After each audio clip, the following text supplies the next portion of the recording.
Silent roll call. We're all here this evening. And please stand for the Pledge of Allegiance. So Boy Scout Lorenzo Basilio from Troop 603 will lead us in the pledge.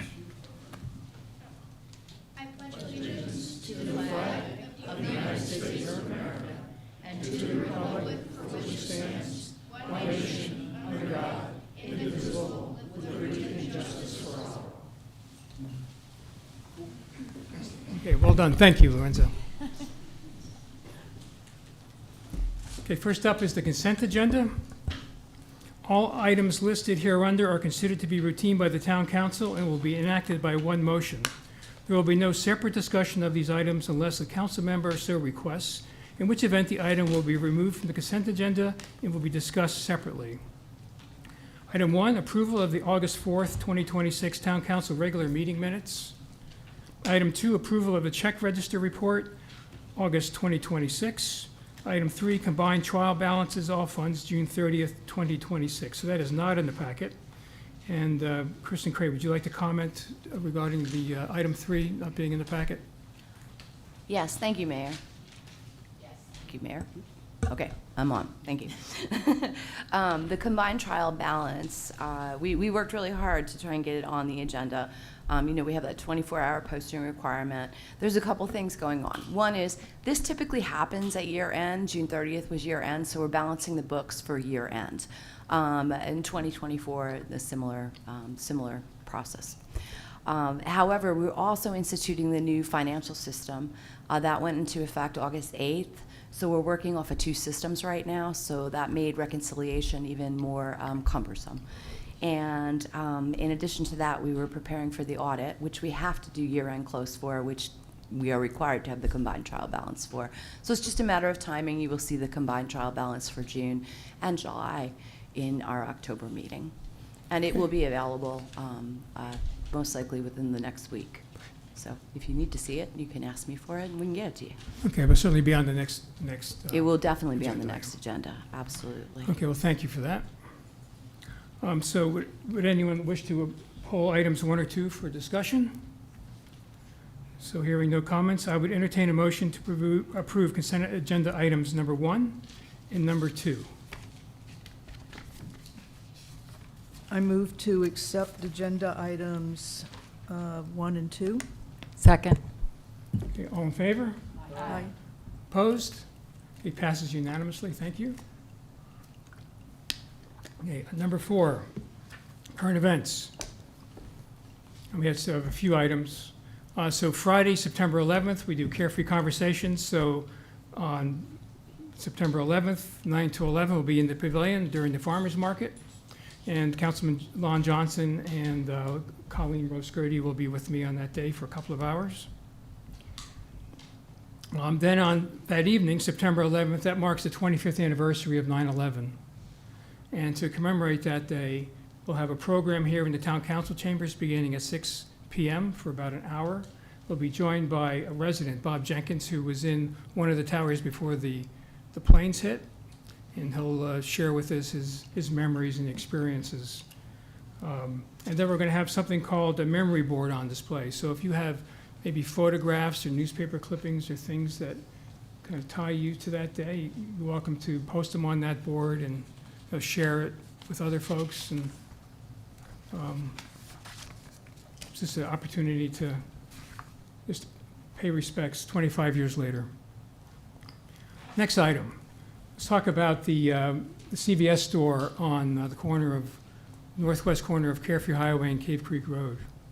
So we've been approached by Quick Trip. So Quick Trip is a gas station, a fuel station, diesel and gas, and a convenience store. And they're interested in purchasing that property and building a gas station and a convenience store there. So that means they're going to go through a special use permit, because you need to have a gas station in our town. It's already zoned commercial. So the existing building, if this moves forward, would be removed, and the gas station and the convenience store would be built. So Quick Trip, if you've ever been to one, there's a relatively new one on Scottsdale Road south of Thompson Peak. It kind of gives you a flavor for what they do. It's a nice product. You go inside, it's a nice product. So anyway, that'll be coming forward. Stand by for more information, dates, and so forth. Liberty Utilities. So many of us are served by Liberty Utilities for our source service in Carefree. So they service Carefree, parts of our Carefree, large part of Carefree, and some parts of North Scottsdale. So they've gone before, they've made a submission to the Arizona Corporation Commission, the ACC, to increase their rates. So the last rate increase was imposed in 2021. So now they're going to come forward with an increase of 48%, 48. So residentials, if you're like me, you're paying around $90 today. So the first step in that process is to have what's called community meetings at the Holland Center. So there'll be 2 of them. The Holland Center is near the YMCA off of 60th Street and Carefree Highway. So they'll have a meeting on Tuesday, October 20th from 4:30 to 7, and then another meeting Friday, October 23rd in the afternoon from 11 to 2. So in your next bill, you'll see more information. They'll share what you're thinking. They'll share those dates and times, so you don't have to write them down.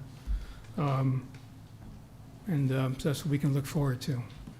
So the process goes before so as a utility, they're governed by the Arizona Corporation Commission. So they'll make their case to the commission, there's public input, there's a complicated process, and then they'll decide what to do. And on a brighter note, Desert Hills Presbyterian Church will have a pet blessing on September 26th from 9 o'clock a.m. that Saturday morning in the Sanders Lincoln Pavilion. So bring your pets. I did it last year. It's short, sweet, but it is fun. Okay, any other current events? No, but just a quick question on the Quick Trip. Isn't it anticipated that the sales tax revenue that we would get from Quick Trip would be more than what we were getting from CVS? It's hard to say, but because we don't really know what CVS are generating, but it's reasonable to expect it. It certainly would be comparable. I think that's a reasonable expectation. But okay, that concludes current events. Anything else from anyone? So hearing none, we'll close current events.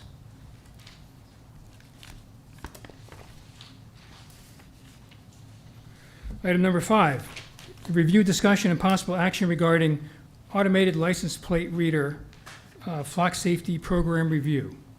So tonight what we're going to do is we're going to discuss the possible removal of flock cameras in Carefree. So there's been no reports, and you've read them in the newspaper, of misuse of this technology elsewhere, and they have raised legitimate concerns about privacy, oversight, and public trust. So after we had a traffic fatality at Cave Creek Road and Pima Road, motorcycle accident, hit and run. And the driver of the vehicle that killed that man was eventually apprehended. And then we also had, after that, a few months later, a pedestrian hit and run near fatality at Stagecoach and Tom Darlington. So with that in mind, in the interest of public safety, we moved forward through the budget process, through a public meeting in the budget process, to install those cameras along with some other traffic calming devices. So what was intended as a public safety tool, we've come to realize has some unintended consequences, which we're all familiar about.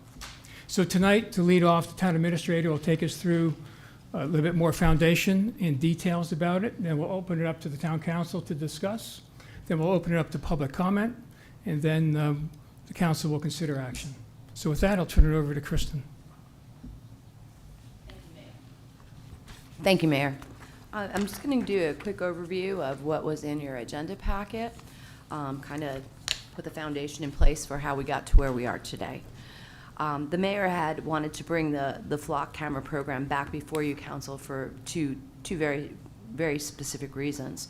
First, automated license plate readers, which are what flock cameras are, they're also called ALPRs, have received increased attention nationally and here in Arizona, particularly regarding privacy, access to information, data retention, and how information may be shared before law enforcement agencies. And I will address those in this presentation. Second, 2 of the town's flock cameras were recently vandalized and rendered inoperable.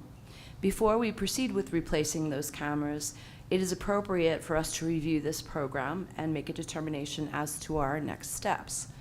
This is not a new program. The cameras were originally discussed with the council during the March 21st, 2024 budget workshop as part of the town's broader safety initiatives. They were presented as a tool that could assist law enforcement in identifying vehicles and gathering evidence following an incident. At that time, in our community, we were dealing with concerns about traffic safety and several serious incidents, which the mayor mentioned in his introduction. In fact, during that discussion, the hit and run on Tom Darlington was specifically mentioned as an example of an incident where having this technology could have provided law enforcement with considerably more information to begin their investigation. The flock cameras were not proposed in isolation. They were part of that larger traffic safety effort that also included digital speed signs, neighborhood traffic calming, and pedestrian improvements throughout our town. The council subsequently approved in the fiscal year 24-25 budget on June 4th, the inclusion in our traffic safety program of all of the items, the flock cameras, digital speed signs, neighborhood traffic calming, and pedestrian improvements. The town then entered in over the summer an agreement with the flock company for the 4 cameras. Just for those that may not be familiar with this technology, these are, like I said earlier, automated license plate readers. They capture vehicle and license plate information as vehicles pass the camera. So different technology than what we saw in the years with red light running cameras. They provide law enforcement with an investigative tool. For example, if MCSO, they're our contracted law enforcement provider, are investigating a hit and run, a stolen vehicle, a missing person, or other criminal matter, the information can potentially help identify or locate the vehicle that was involved in that criminal activity. Our agreement specifically provides that the system is intended for crime prevention and prosecution, bona fide investigations, and evidence gathering for law enforcement purposes. Because of the concerns being raised around the country, I wanted to understand exactly how our cameras here in Carefree are being used, rather than assume that the issues that are occurring in other jurisdictions were occurring here in Carefree. The mayor and myself spoke directly with MCSO about their procedures and safeguards. What I learned was very important. Having had almost 15 years of law enforcement experience myself during a time when technology just kept coming and coming, it's really important to know that there are safeguards in place from the agency, which in our case is MCSO, on how to govern the access of that information. MCSO administers the law enforcement use of the cameras. The town does not use the flock system. Town staff has never logged into the system, and we do not conduct searches in the system. I wanted to assure you of that. MCSO has procedures in place governing access to the information. Law enforcement requesting information for the flock cameras in the town of Carefree must provide identifying and investigative information, including a report or an incident number that is generated by their local agency, the origin number of their agency, and the officer's badge information, which is then checked in an alternative system to ensure that, in fact, this person is that agency's representative. So this system is not a system where town employees are sitting in town hall trafficking and looking at license plates, right? We don't have that access, and I don't believe we ever should. There are protections within the flock agreement itself. The agreement provides that customer data remains the property of the customer, which in our case would be the MCSO on behalf of the town of Carefree, and that flock does not own or sell any of that data. The original agreement provided a 30-day retention period, after which the footage is deleted on a rolling basis unless it has been extracted for an investigative purpose. However, as indicated and as seen in recent articles in the press, Flock has indicated they're now implementing a rolling 7-day retention period. Based on my discussions with MCO, and the mayor's discussions with MCO, I am comfortable that we have the appropriate processes and safeguards governing law enforcement technology and systems.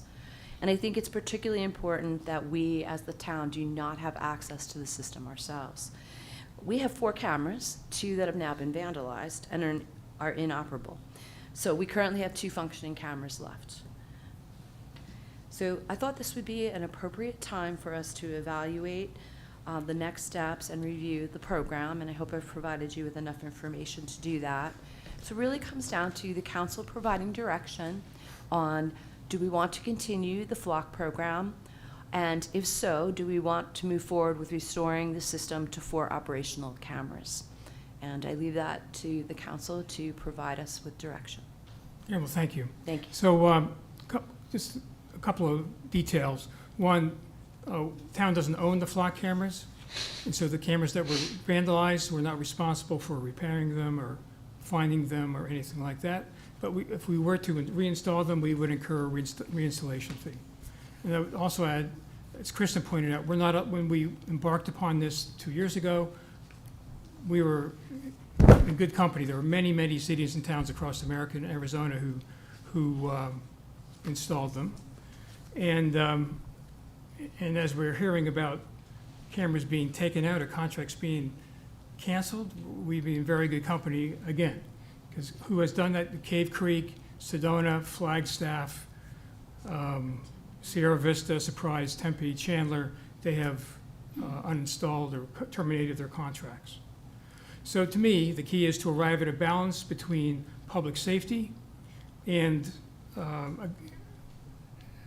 having a good law enforcement tool and the freedom and privacy that we come to expect as Americans. So the question is, where do we draw the line on that? So given the abuses that we've read about, that we've seen, none of them here, none of them with MCSO, I would suggest we draw the line in favor of privacy today. But I would open up to the council to express their opinions and ask questions and comment. So as a member of the council back in 2024, top of mind obviously was the tragic accident of the motorcyclist that was killed while he was out riding with his father, and just the overall broader concerns of residents about safety on the streets. And at the post office, the number one issue that I hear from people is that people speed, people go through stop signs. I mean, it's consistent year round. So that was top of mind then, and we obviously, this wasn't an issue in the media. We obviously hadn't heard about the abuses that we are all hearing about now. And so I think in good hands, this is very helpful in solving crime, but in bad hands, it really is intrusive, and it really doesn't respect people's private property rights. So now that we have more information about, abuses in the system, I would say that it's time to bring privacy back to the forefront here and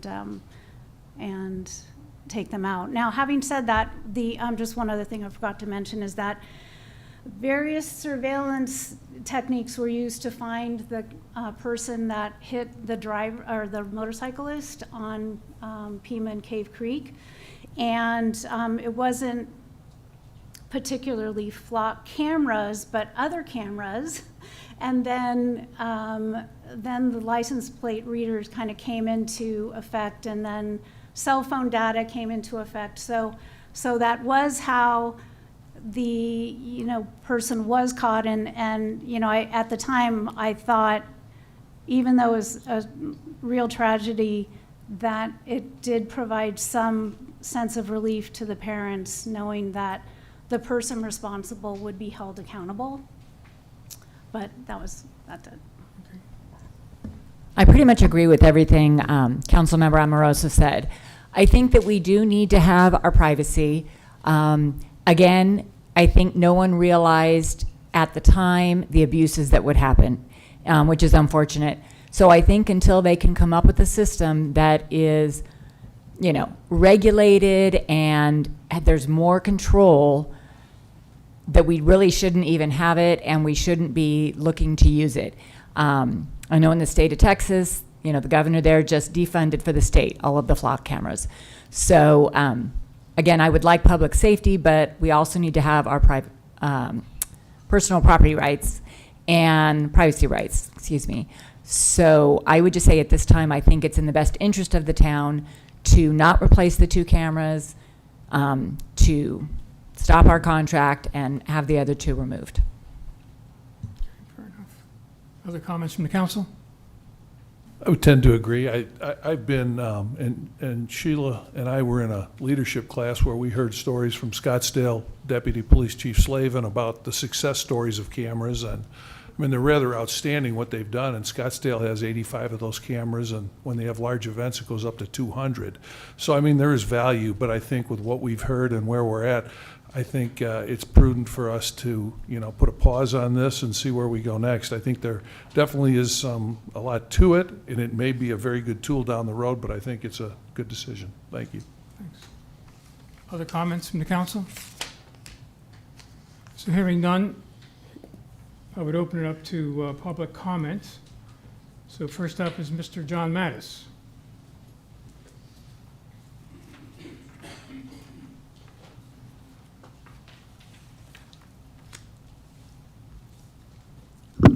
Good evening. First of all, I apologize. I had jaw and mouth surgery. If you can't understand me, I'll try and speak slowly. Dennis, you don't have to worry. I won't go over 3 minutes. In my professional career, I was a system administrator for CAD and RMS, that's Computer-Aided Dispatch Records Management Systems. The company we bought that package from sold us the software, suggested the computers, scanners that we needed to get, which we purchased, town purchased, owned. Company had nothing to do with those. They also had nothing to do with the data. The data is the police department's or sheriff's office. Jump forward to Flock. They don't own the data. The data is stored in the cloud by Flock. You do not have the ability to review that data. They won't allow it. Private corporation. It's not a government agency. I wrote a letter on the 15th to the council, the mayor, and the administrator on Flock cameras and what type of system you should institute if you were going to be keeping the Flock cameras or instituting another camera system like it. I never got a response. I don't know what Maricopa County has. The problem was the public was not even advised that this was even a thought, except in the budget meeting for 1 minute and 27 seconds. That was it. And that was gone into traffic safety.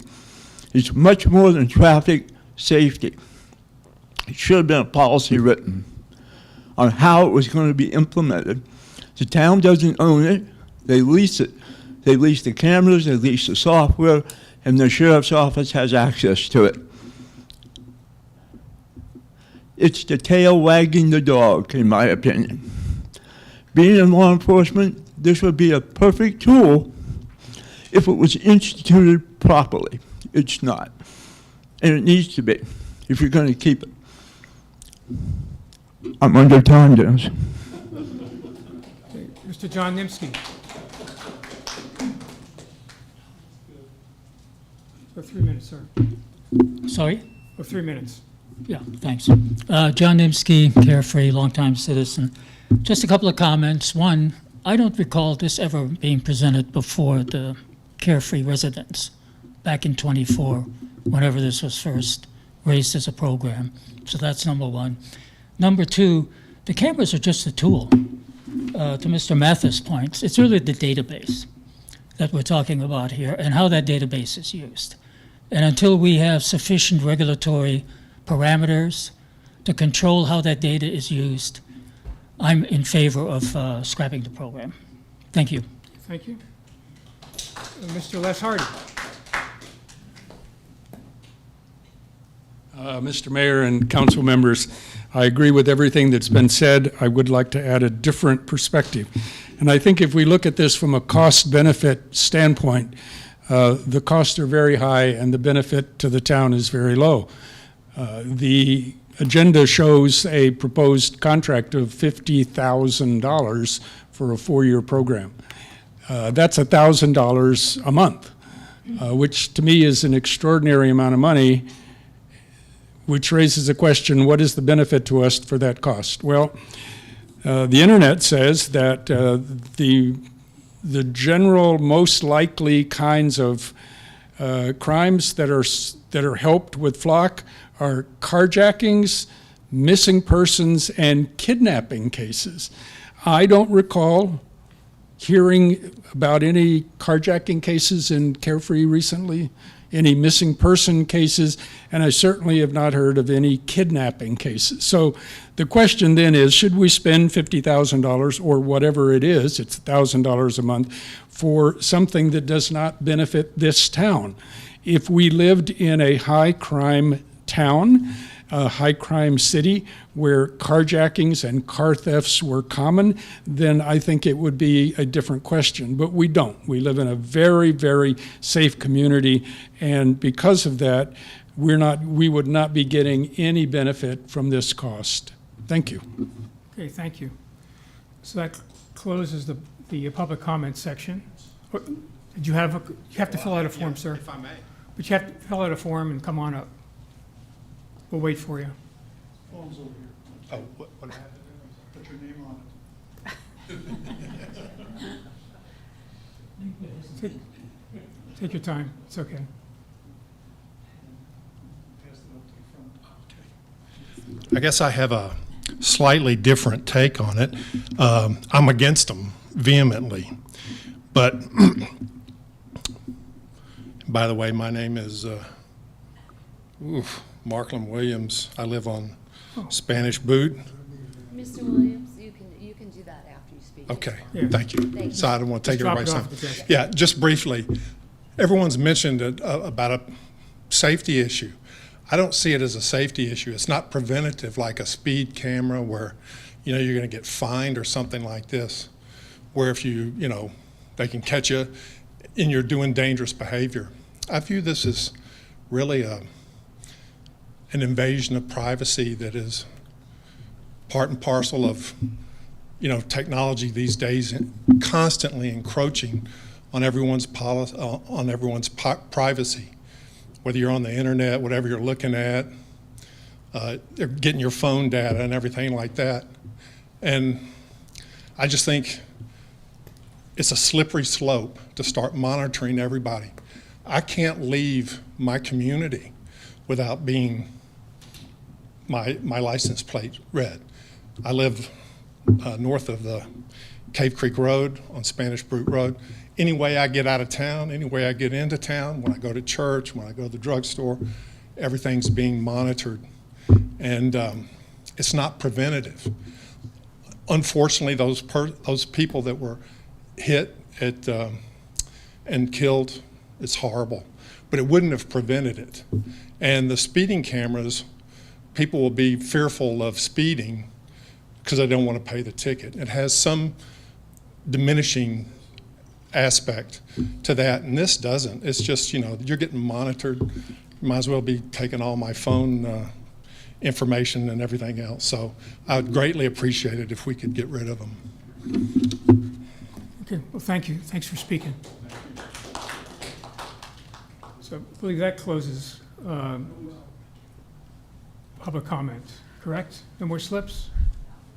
Okay, great.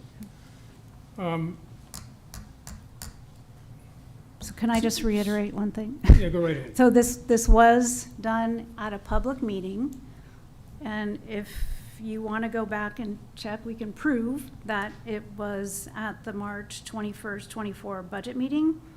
You can watch the video, and then also it is mentioned in our budget document. So just in terms of transparency, it was publicly discussed. Yep, okay, and I would just, I'll turn this over, but just a couple of comments. One, so I believe there's some benefits to the systems, but we know that's been abused, right? We know that's happened. It's had unintended consequences. Hasn't had unintended consequences with our system, but with other systems in the valley. So the right answer for this is safeguards that work, but we're certainly in no position to implement those safeguards. We don't have the bandwidth for that or the manpower of the solutions. So in my opinion, weighing the pros and cons, I believe it's time to end the program. And we can do that. So in the contract, there's a paragraph in the contract that's called paragraph 11.15 that allows for what's called non-appropriation as a means of termination. So what that means, you just don't, when the invoice comes next time, you don't approve the budget funds to do that. So this thing is up in November, 2 months from now. So if we do not appropriate the funds, we give them notice, right? We give them a notice, 30 days notice. We do that if we so decide to pull the plug on this thing. Give them notice this week. We can tell them to remove the 2 remaining cameras that are out there, and they'll come by and remove them. We cannot remove them per the contract. We can tell them to turn off those contracts in the meantime, or those cameras in the meantime, and we can be done with it.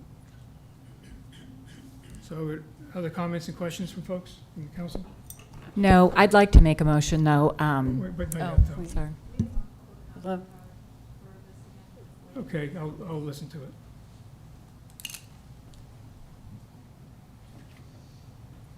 Before I do that, cut somebody off over here. Would you like to speak? Yeah, I was going to say, what have we spent to date on them?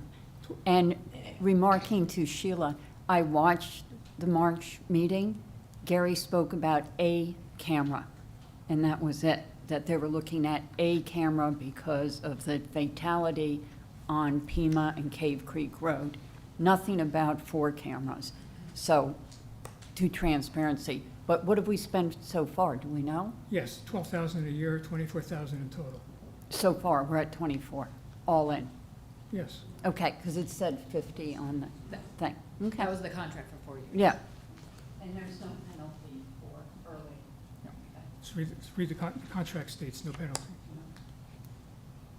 Janet Thieves, we'll reopen public comments, and you can come on up and speak for 3 minutes. Good evening, Mayor, Council. My question is, we have cameras around town that are hidden in the fake saguaros. What's the difference between them and the flock cameras?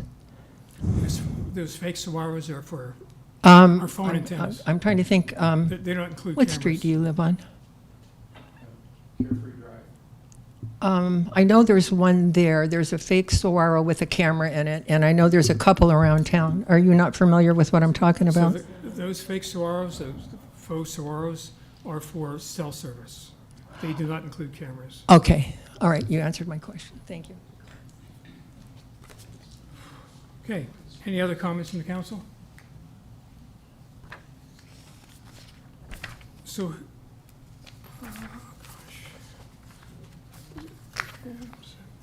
hearing none, I would entertain a motion. A motion to provide Flock with 30-day notice of termination that the town of Carefree is terminating the agreement for non-appropriation in accordance with paragraph 11.15 of the Master Services Agreement, and to direct Flock to remove the 2 remaining Flock cameras and to immediately shut down those 2 remaining systems. I make a motion to provide Flock with 30-day notice of termination and that the town of Carefree is terminating the agreement for non-appropriation in accordance with paragraph 1115 of the Master Services Agreement, and to direct Flock to remove the 2 remaining Flock cameras and to immediately shut down these 2 remaining systems. Second. Okay, any comments before we vote? So hearing none, all in favor? Aye. Opposed? Passed unanimously. Thank you. Good discussion and good public comment.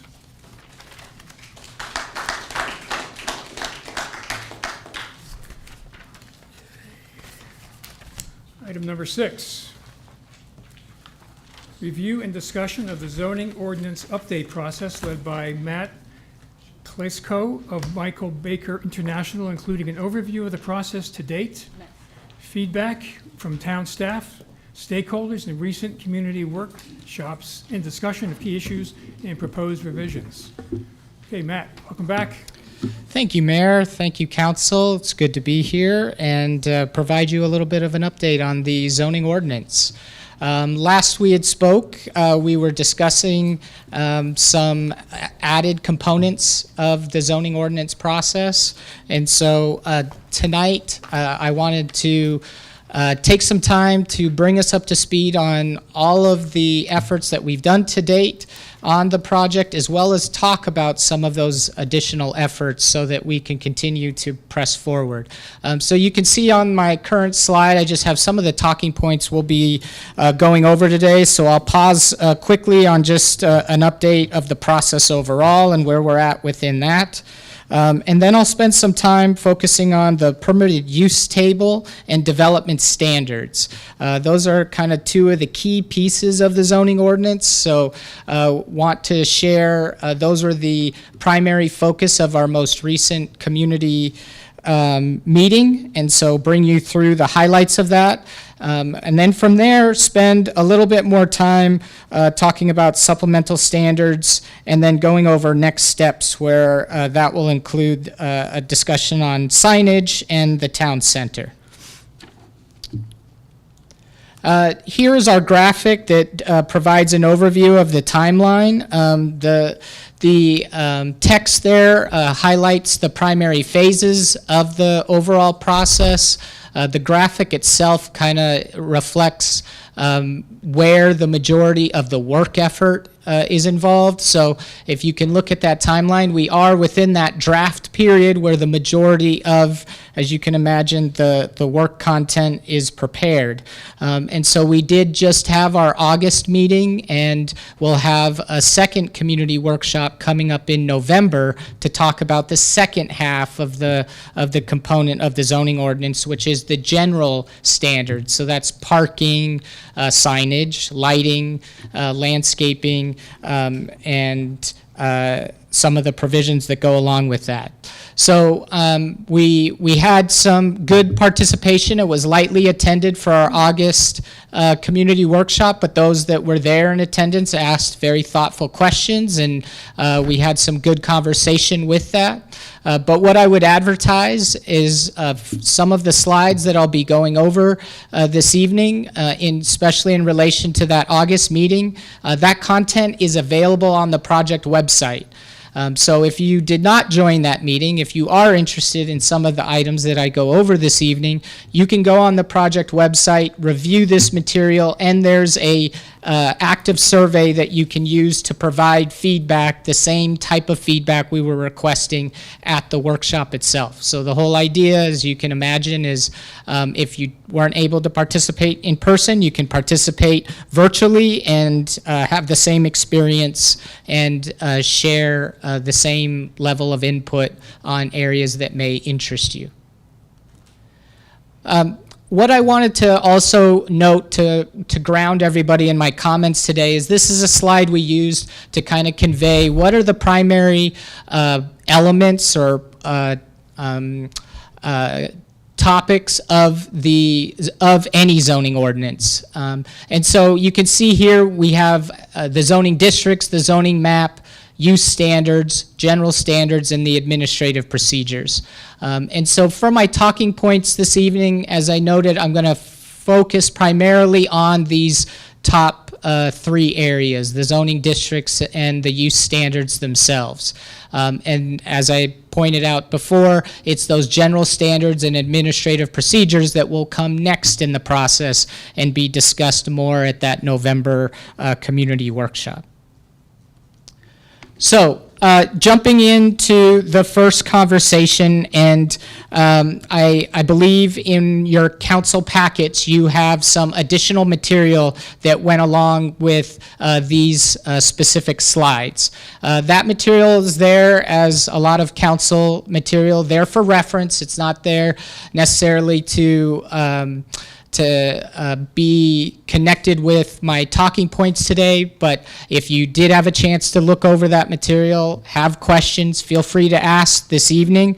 Tonight, from my vantage point, was more or less to convey where we are in the process, what the thought process is in terms of the edits that are being worked on and proposed, provide an opportunity for council to get any points of clarification. But really, if you have deeper comments or a desire to review anything in more specific detail, I'm happy to meet with you offline and go through that in a more rigorous discussion. Of course, happy to go over whatever you would like to whatever degree this evening, but wanted to afford that opportunity that if tonight's more of stating where we are, I'm happy to follow up as needed to go into a little bit more detail.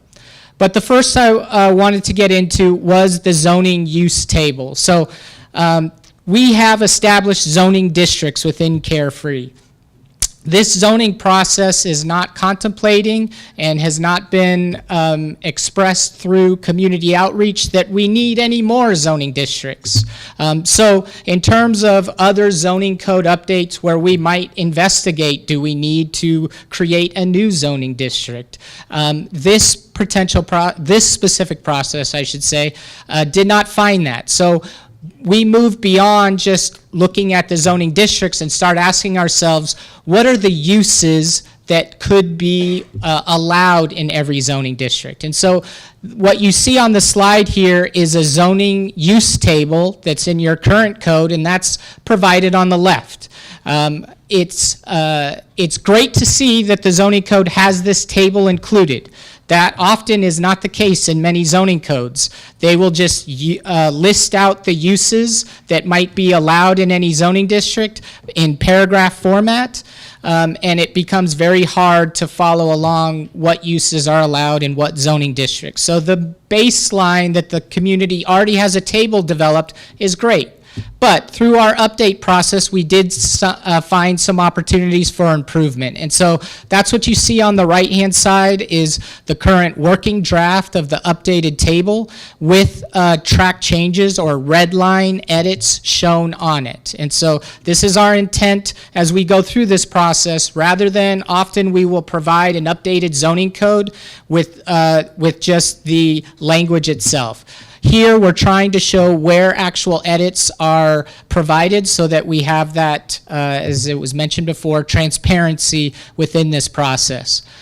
So the specific focus of our efforts in this step was, one, looking at the uses that are listed in the table and making sure that they're still current, whether there's a use that's maybe a term that's outdated, or in most instances, it's adding terms that are more prevalent in development today, or uses that we might see more frequent here in Carefree versus maybe other communities.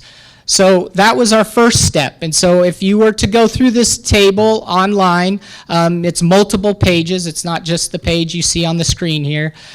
You'll see all the red line text of where we made a specific edit or added a specific use type. We also organize the uses within subcategories to help residents find certain types of uses. Sometimes people refer to things differently than what the zoning code might say. And so the subcategories help people find specific general topics and then hopefully a use under that topic that they may be specifically looking for, rather than having to go through the entire list of uses to find something that is specific of their interest. The last point I would also make is the column all the way to the right. That column is a new column, which is the additional or supplemental use regulations. And so the idea in this effort is that right now the use table uses a lot of footnotes. It has over 29, I think, footnotes, which is excessive for a zoning code. And it's very hard to navigate that. So we're taking those footnotes out because they're really applicable to a use. And we're putting them in a section of their own, giving that a section number, and then that section number gets added to this last column. So now it's kind of like leaving a trail of breadcrumbs. trail of breadcrumbs, if I could speak, for all of these, because not everybody goes into a zoning code every day and knows how to navigate it. And so with this process, someone can find their zoning district, then look down the table to see what uses are allowed in that zoning district, then cut across to the section, if there is one, that highlights maybe additional regulations that are applicable to that use, and then they can know for certainty how that use is regulated in their zoning district or a zoning district they're looking to possibly locate that use. So that is kind of how we updated this table. The last step in that process, once we get a final confirmation of the uses to include, and the supplemental regulations associated with those, is we'll go back in and double check that should something still be permitted by right? Should something be changed to require a special use permit, or should something have more conditions placed on it so that there's proper checks and balances? And yes, there's certain laws that we have to abide to in terms of Prop 207 when we go through that process. But overall, that is kind of the cadence of how we go through this update effort. But if you have had a chance to look through your packet, we did go through and add a few specific uses. I'll highlight a couple that are on this page just for example, that right now we have in the code the term health clinic. But health clinics have started to expand in terms of what they provide and what types of clients or users will visit those facilities. And so some of the other things that we're seeing more often now are outpatient type of health clinics, ones that might have higher turnover, ones that might have more specific procedures that are done that might cause more emergency vehicle trips to that facility, and that might impact how they're located, where they're located. So that's an example of breaking out health clinic versus an outpatient surgical center is a good distinction. Another example further at the bottom is animal-related uses. We have kennels that are already included in the zoning code. We have veterinary clinics that are included, but we don't have anything there that talks about pet daycare. And many veterinary clinics, like the one that my family uses, offers pet daycare as an accessory use, but there's also ones that are standalone that provide that type of use, and there's a lot of things in between. Do they have outdoor kennels for this pet daycare? Is it only indoors? And so rather than having a code where you have to make a lot of interpretations when a use is proposed and it's not listed in the use table, we recommend adding these and the proper regulations associated with them to make sure that they're regulated in the way that the town feels is most appropriate. And so that's where we are in this process, is proposing the use and now identifying, for example, when we went to the public, we said, we have pet daycares. Do you feel like we should have further regulations for pet daycares, so that that line then has a section associated with it and provisions to help guide that. Then from there we can decide, do we really want to allow it in commercial areas by right? Is it a conditional use or a special use? So with that, I'll pause, Mayor and Council, to see if there's any questions relative to this initial step that I might clarify. Well, I would say if you get rid of those footnotes, if you do nothing else, I'd vote for it. All right, we're headed in the right direction. So for all of the new categories in red that do not have, this is more than what you've got here, that do not have the additional or supplemental use regulations, the next stage is having a discussion to get what use regulations maybe the committee would like, and then bring it to the public. Correct. Thank you for that question.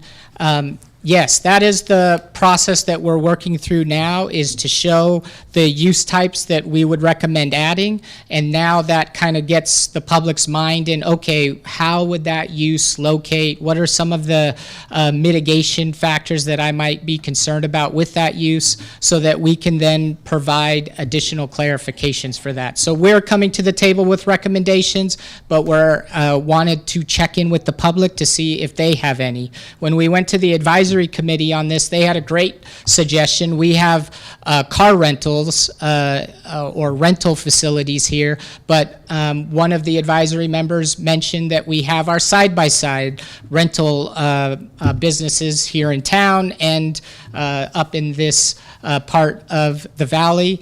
And so should that be a use? That's a use type that we don't see in other communities, but it's unique to Carefree and would be beneficial to talk about where, if that facility were to be allowed, where would the vehicles be stored, for example, versus where would they be maintained, and those types of questions that we can build into the code rather than leave it as a case-by-case situation. Quick question. So this is our general zoning ordinance. So if we do the zoning overlay, then that is going to be on top of this, where we might further regulate things in just town center. Correct. So we'll be talking about that as the last topic on town center, but you are spot on that by a term overlay, the code would establish this, but then when you do an overlay, it provides kind of additional layer of designation for however we may approach it. So yes, if there's a specific use or something that might need to be treated differently within the town center, that would be part of the overlay language as opposed to being applied to the town overall. Okay, perfect. And then a couple of quick questions. The medical dispensary, is that something that we say we would like or not like, or it's allowed, or is that a state law that it does need to be allowed? That is provided in the current code. There's no provision in state law that says you must provide dispensaries. There is regulations about how those dispensaries are permitted in terms of how they get their license. But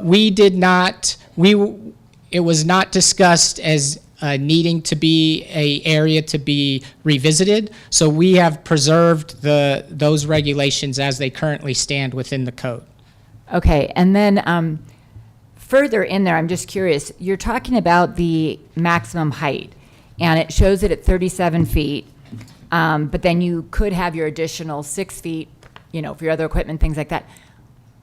I thought our current, did that change, or weren't we at 30 feet? So that's the next topic in terms of development standards. Okay, so I'm ahead of it? A little ahead of, but I mean, we can go there now. Well, let me ask one before Okay. you go then. I just want to know where this is. Yes. Carefree Inn Estates had all these uses, but they've all been kind of removed. What was Carefree Inn Estates and where'd it go? Or So that is still referenced in the code. We're not getting rid of it, but we're just finding a new home for it so that it's better reflected in a standalone section that can be placed in the table of contents as opposed to buried in a footnote right now. But where is it? It's in your packet. No. The actual location in town. I would have to seek a staff. By Savannah? Okay.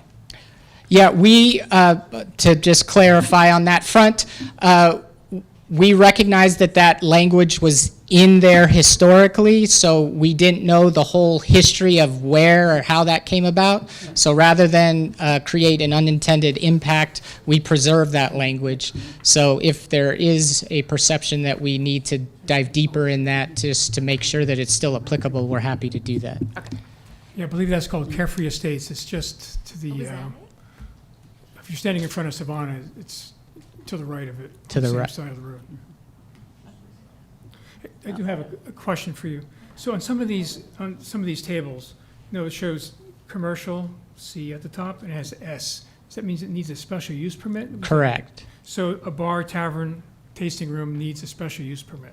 That's where we currently are proposing, That's your proposal. but that could be up for conversation, that if there's, one of the things that we try to balance when we're updating zoning codes, and every community can make their own preference here, but frequently it's preferred to not ask business or potential business owners to go through extra processes if it's not necessary.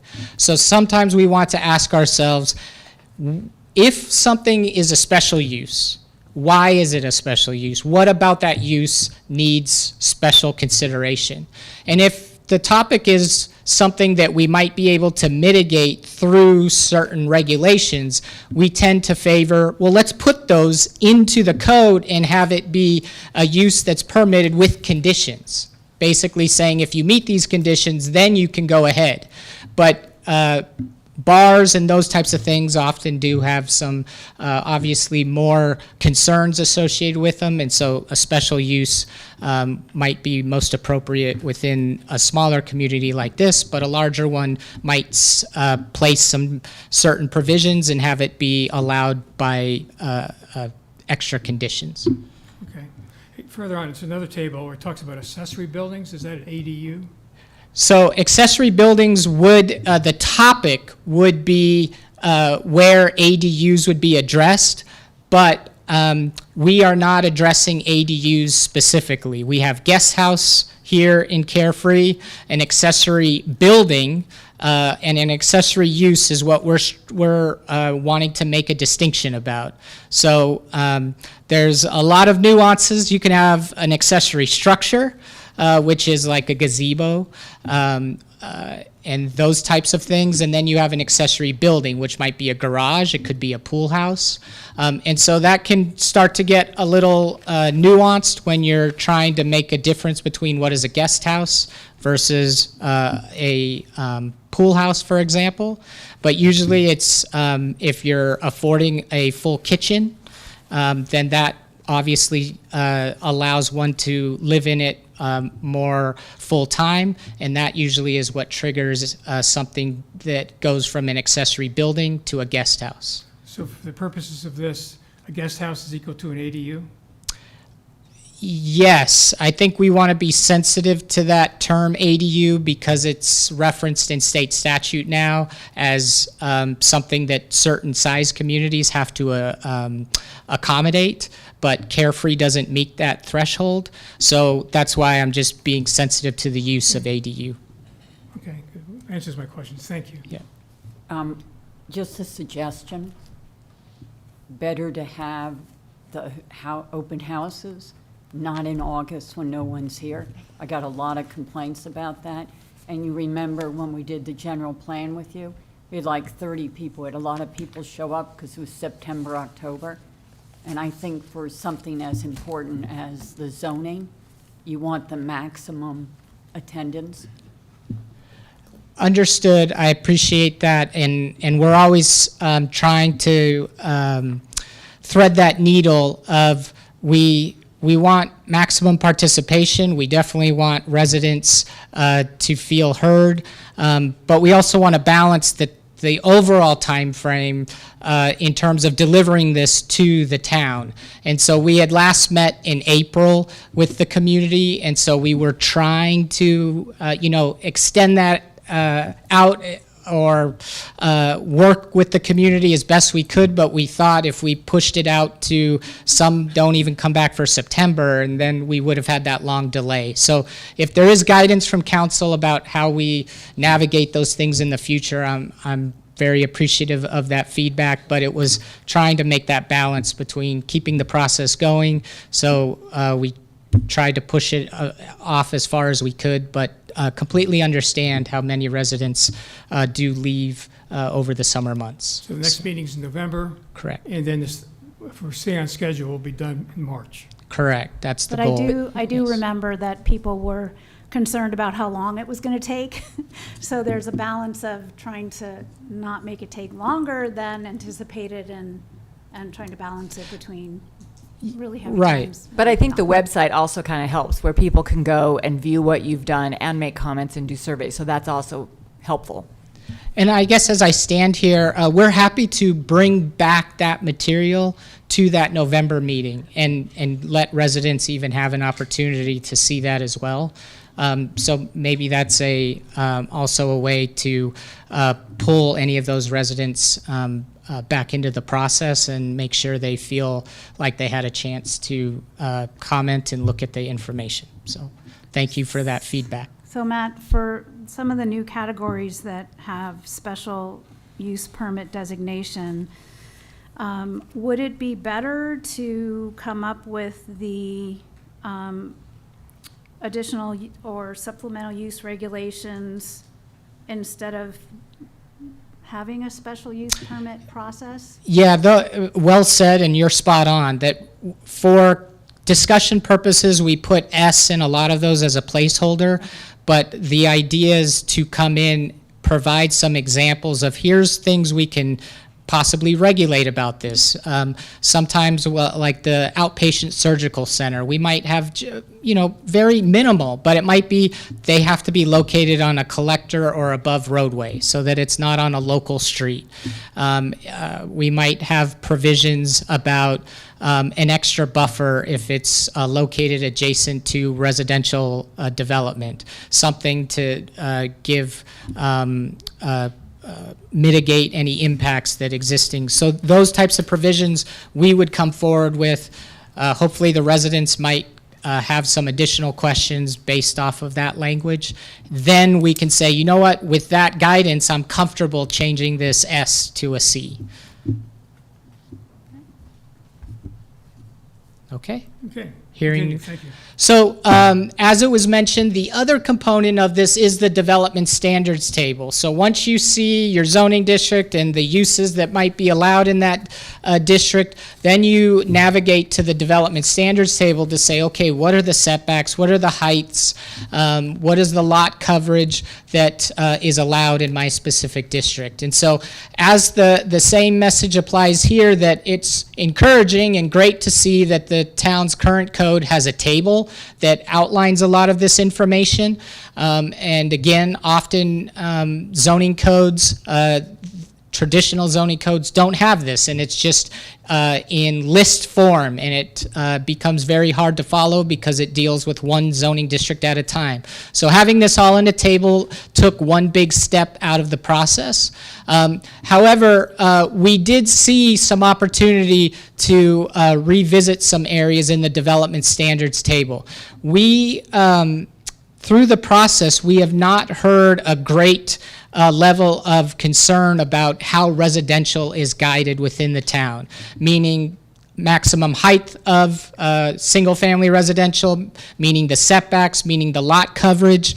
And so you can see in the chart that the only areas we're making a recommendation in the development standards table of a change is under the far right column under commercial. Because right now, the commercial category, as we've talked about before relative to the town center, has some language in there that's relative more to a town center development pattern. So in the current code, a minimum side yard setback for a commercial is 0. And that's not common in most communities where for the community-wide, the commercial zoning district would have a setback similar to residential. I mean, not the distance, but a distance. In a walkable environment like the town center, you do want 0 setbacks because then that brings the buildings closer together and it makes it more walkable and obviously provides an opportunity for businesses to be located right next to each other. As we get outside of the town center, though, now you have businesses that are locating typically adjacent to other use types where you would expect to see a setback. And so this is an example of where we would or are making a suggestion of changing the setbacks for commercial uses town-wide, but then when we get into the town center overlay, we would build back in those 0 setbacks and any other provisions, whether it be height or other things that come out of that process. So it's kind of flipping this around and letting the commercial district speak more for the town overall and let the overlay speak for the town center instead of vice versa. The other one, and this gets a little technical, so I hesitate kind of pausing on it, but it is something that I think is an edit, and so I want to at least touch on it, is we have a section in the table that talks about minimum lot area in square feet, if you see that in the table. And that minimum lot area per square feet basically tells you what is the minimum size of a lot for residential development or commercial development in that zoning district. If you go down a couple rows, though, the current code also has a line that says minimum lot area per dwelling unit square feet. And that becomes kind of confusing to people of, we have a minimum lot area for a dwelling.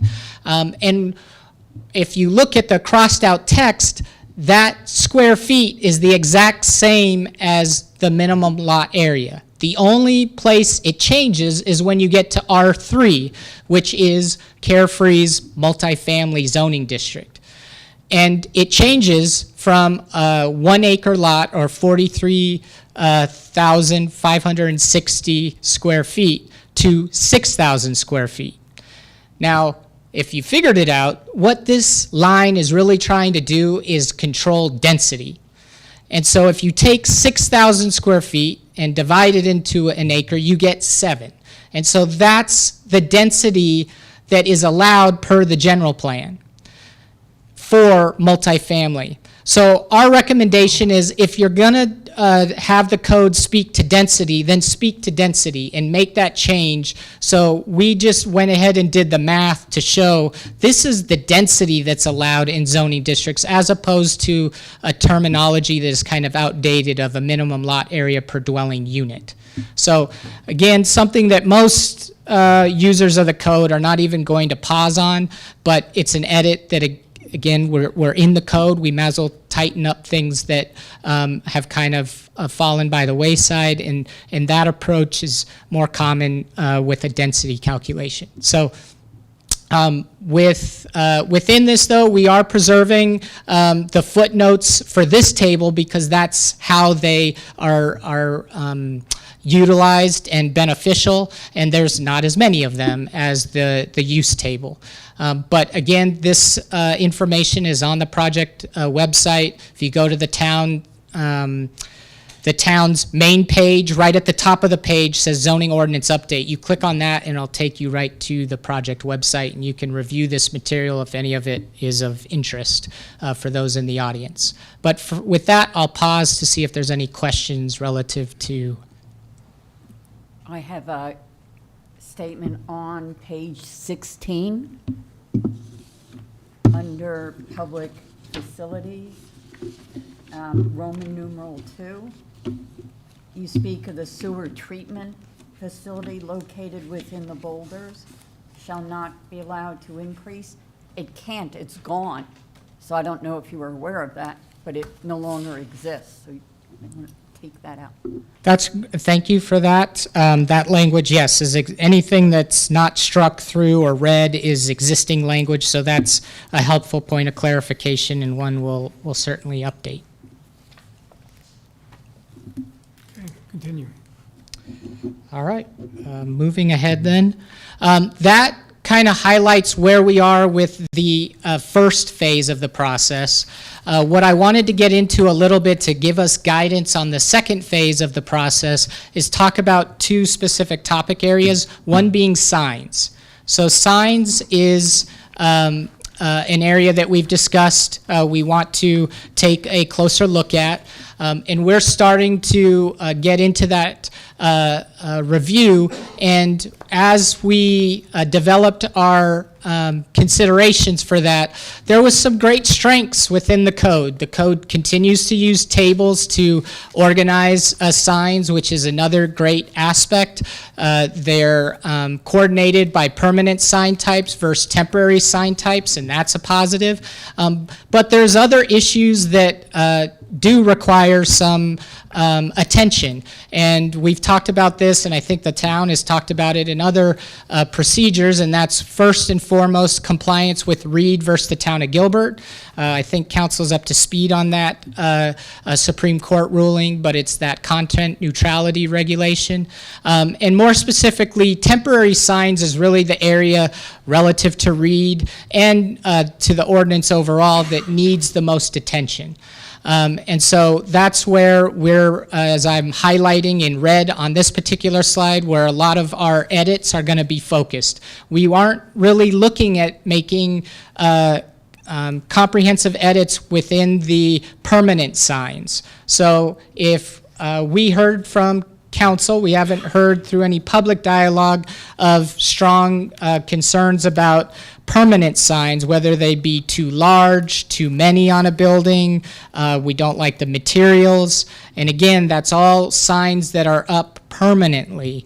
If you don't like the material of a temporary sign, then that's part of the temporary sign discussion. But one example that we would just point out relative to temporary signs is under menu boards.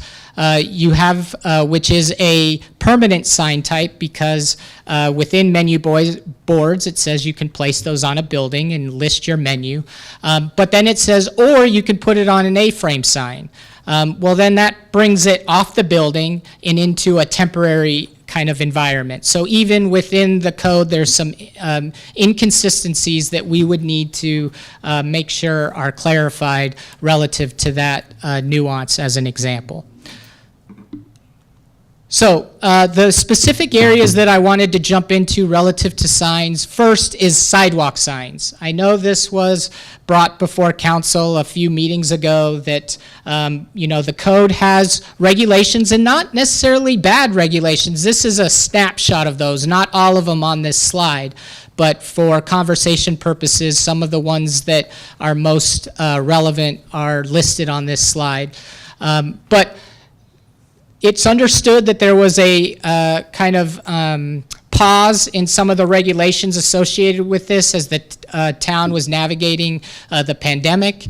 And then after that, there's now a need to kind of go back in and revisit temporary signs and where they're allowed and how they're being applied. And so what I wanted to at least have a brief conversation. I didn't want to write the code tonight, but if you look under that sidewalk signs, there's a lot of them for sidewalk signs, but there's really key areas that I'd be interested to hear council's just broad perspective on, of relative to duration. How long are they allowed to be up, a temporary sign? For sidewalk signs in your current code, any sidewalk sign must be removed each day upon the close of business. So right now in your code, technically temporary signs don't have a total lifespan. They can be put out for as long as a business is open. They just have to be taken down every day. So that's an example of duration. Distance. How far from the business would or should they be allowed? So in the current code, you might see there, a sidewalk sign shall be located no further than 35 feet from the door of the primary customer entrance. In some communities, that's pretty generous, but every community is unique, and some might say that that distance could be expanded. So curious on any perspective there. Location.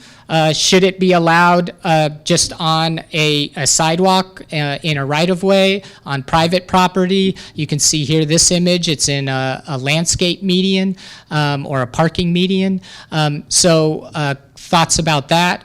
Size, there's actually difference between the menu board that was allowed, right, in permanent signs that you can pull off the building, actually has a different size area that's allowed that compared to this sidewalk sign. So is there consideration about the size of the sign? The material. So here you see the middle one's made of wood. The two on the outside are made of plastic. The current code actually has a requirement that signs shall be constructed of high-density exterior-grade compressed wood. And so, if we would rigidly apply the code to this picture right now, those plastic A-frames would not be allowed. And so that's another point. And then amount. How many should a business be allowed to have?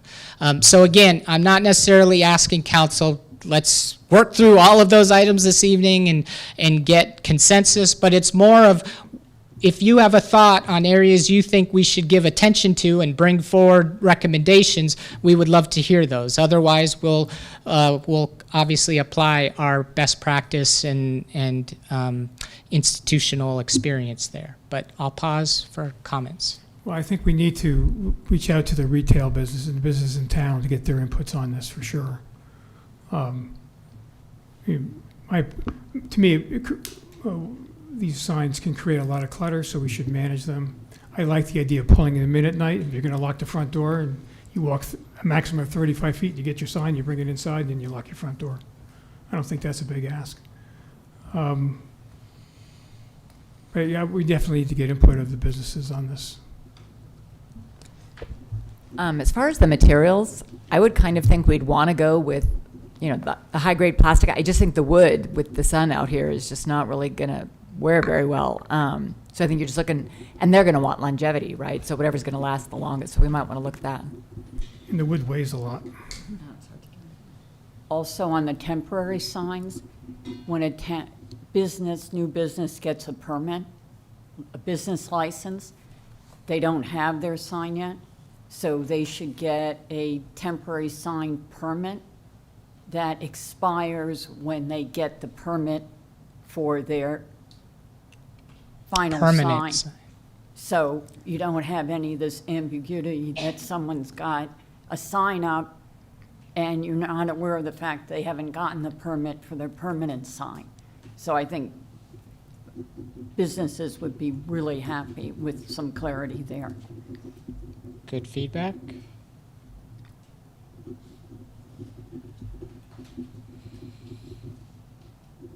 All right.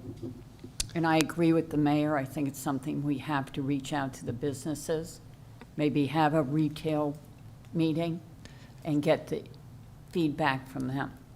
That dovetails perfect into my last question of the evening, so I think you already answered that one. Great. I think you're hopefully starting to see where our mind navigates to in terms of regulating these, but hearing from businesses, that is, of course, something that can be very key to the conversation. So that is probably something we can build into the town center overlay, because we were having a business conversation with them. So I'm thinking that would be a good proactive way to pull them into the conversation. Hearing no other comments on sidewalk signs, I'll at least speak to, as it was mentioned, on banner signs. So temporary signs that are more like the one shown here have other provisions, which are, again, same, not all the regulations are listed here, but the most applicable ones are. But temporary banner signs don't necessarily have all the same concerns, if you will. So here we're thinking more about duration. So right now, the town has a very unique approach to duration that we would most likely revisit. It's that second bullet from the bottom. A temporary sign permit shall be issued for 1 calendar month. For example, a permit issued on the 1st of the month will expire on the last day of that month. A permit issued on the 15th of the month will also expire on the last day of that month. And so I'm going to assume we don't get a lot of banner applications at the end of the month, but that's something that we would probably coordinate and make some recommendations on from a duration standpoint. The location, the guidance within the code seems pretty comprehensive, but if there was concern about location, size, or material, those are areas that we can revisit. But I think the comment about language that can coincide with a new business and how a banner is utilized versus for other applications is a great comment. So that's one that we'll take back to the office. But if there was any specific comments that council had relative to banners, we wanted to give you that opportunity. Hearing none, we will move forward to a deeper conversation, and that is real estate signs. So real estate signs and the Reed ruling become a little problematic.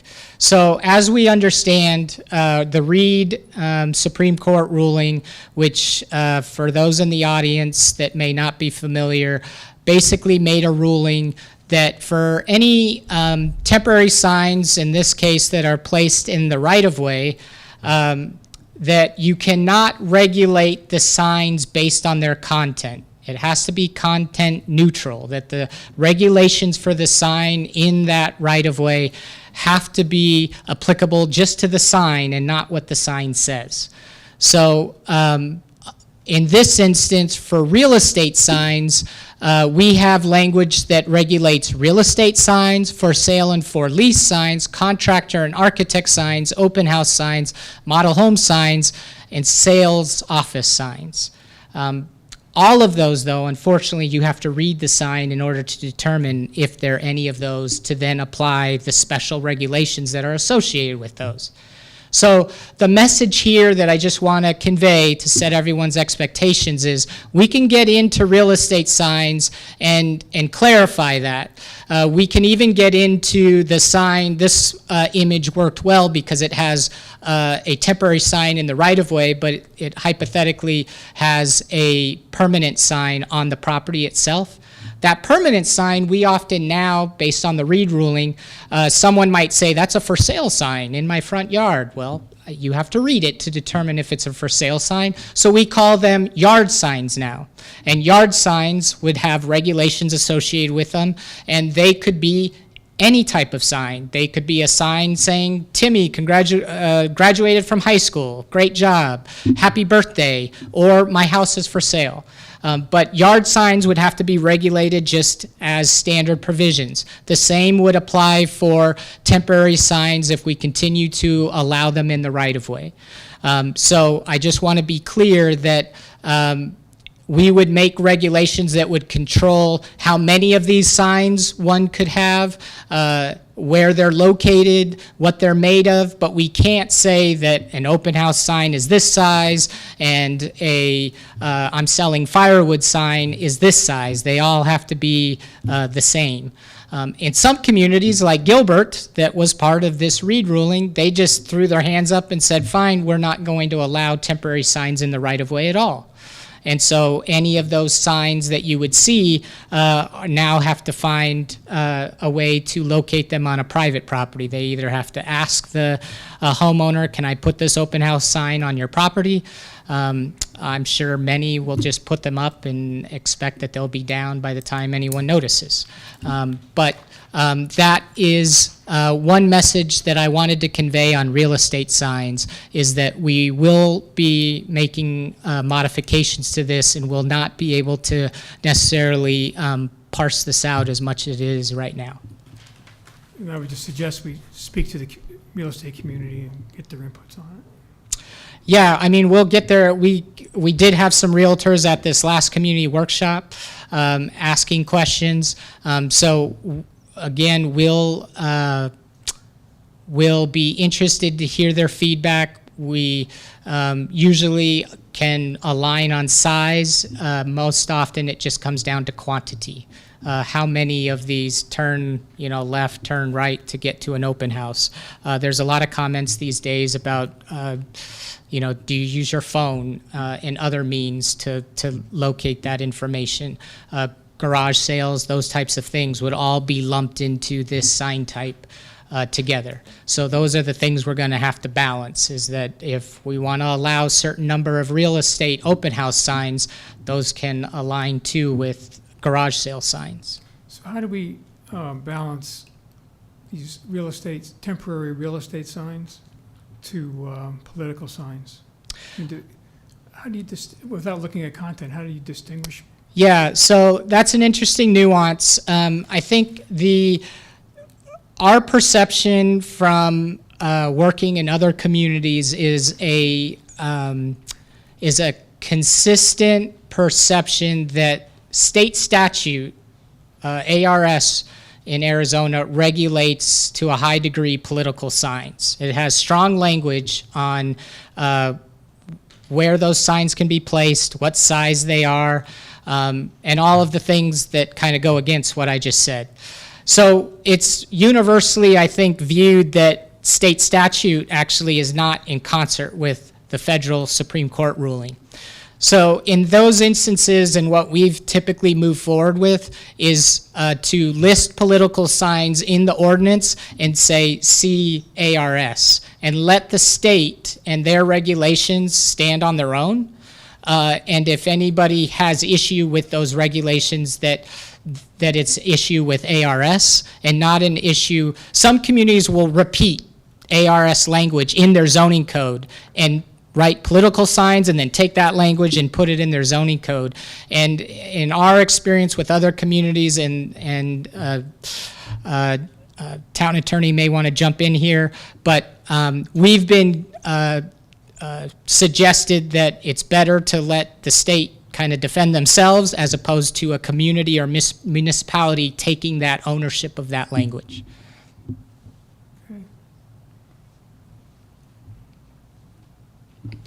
Okay, so moving on then to last question or topical area on the town center overlay. We're going to be moving forward with bringing that scope and fee, as we discussed before, with council. Our approach to this is incremental in this aspect. I think is the takeaway that we heard from council is, let's ask the question, let's go to the businesses, let's go to the public and find out if there are areas that need to be addressed. And if they are, then we'll continue the process. But if there's not a huge appetite for further changes, then the process stops. And so we're going to break that scope out in that way, so that it's kind of an a la carte type of approach, that if one aspect of it moves forward, for example, design guidelines, but other aspects, for example, changing specific development standards does not, then that just limits those areas of that scope that we will execute compared to ones that we won't.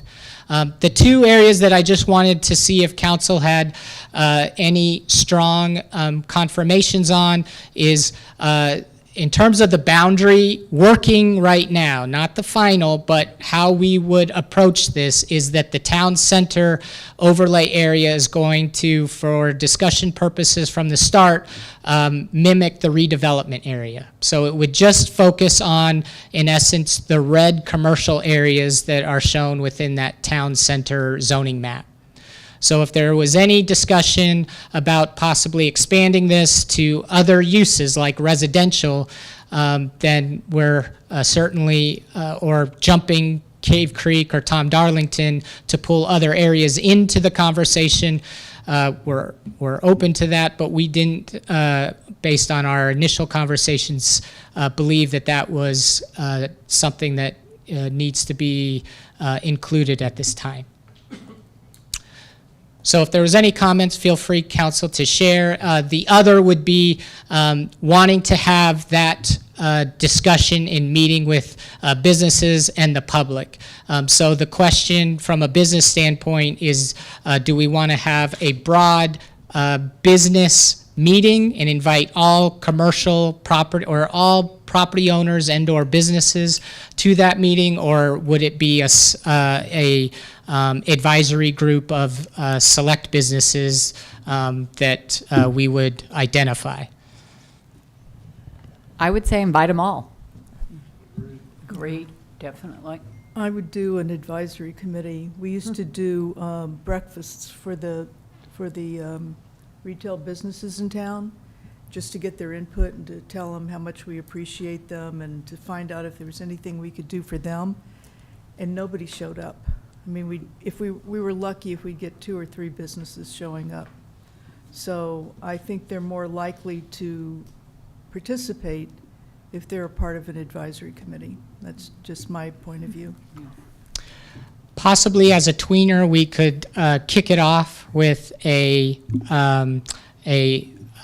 universal invitation to all businesses. Depending on the participation at that, then we can break out into certain, if we get great attendance, maybe we break out into specific topical areas. But I completely follow your comments, Vice Mayor, in terms of, we don't want to go through the effort as we continue to have meetings if we're not getting good participation. But I think if we invite everyone, and we see who comes, right? There's always going to be those people that come to everything and those that never come to anything. But the more that we talk to them, and even tonight, they should have been invited here again tonight, like they were last month. And I've been going out and talking to some of them, and they're so thankful when they get information that they had no idea. And so I think it's us educating them, personally getting them to be part of the process. Are we ever going to get 100%? No. But I think that the more we get them, we're all in this together, right? So I think that we need to encourage that. Yes, I think your suggestion, Matt, of doing an approach that we invite everyone and then we just see how maybe it morphs into something else. An incremental approach. Also, if you talk to like Joe Gemmell from the Tea Room, reach out to the people at Keeler's. They're key businesses. Oh, sure. Shelley at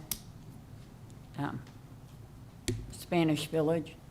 Key people that if you reach out to them, they will bring others with them. And Good point. I think that's what's important. Yes. Savannah, reach out to them. So I think you have to be strategic on who you reach out to and then ask them to bring people. Yeah, so it's strategic on even the invitation process itself. Definitely. Yeah. Yeah, who you know who the big businesses are Sure. and who people follow. So that's who they're going to listen to. Reach out to them. Good suggestion. Thank you. Okay. Well, I apologize for going so long, but those are the areas we wanted to touch on. Again, visit the town website to share any of your comments, and we'll be hoping to see everyone early November for our community workshop number 3. Hey, Matt, before you go, we skipped over a couple of pages. When you went into signs, I just had a couple of questions. Yeah, Not to please, drag this Mayor. thing on. But we had rental stores here. We talked about rental stores as a new, what you want to call it, new category or a new section. So it talks about everything has to be placed inside. So we have a business here in town who rents off-road vehicles. Okay, he can't, how do we, is that under, is that covered by this? Yeah, so we, that was the topic that came up from the advisory meeting, is those types of businesses. And, whoops, wrong packet. I believe they should be listed.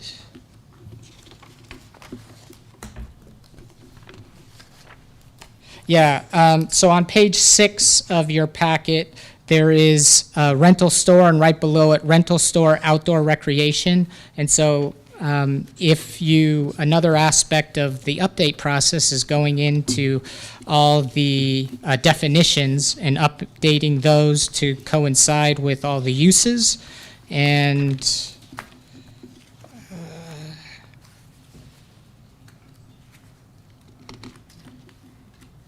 a rental store, outdoor recreation, a commercial establishment that allows for the short-term rental of recreational equipment and vehicles for outdoor activities, including but not limited to bicycles, ATVs, UTVs, watercraft, camping equipment, and similar gear, and may provide accessory sales, instructions, and related recreational services. So that's an example of how, rather than trying to lump them together and having competing aspects, pull them apart, and we can treat them separately. Okay, good, thank you.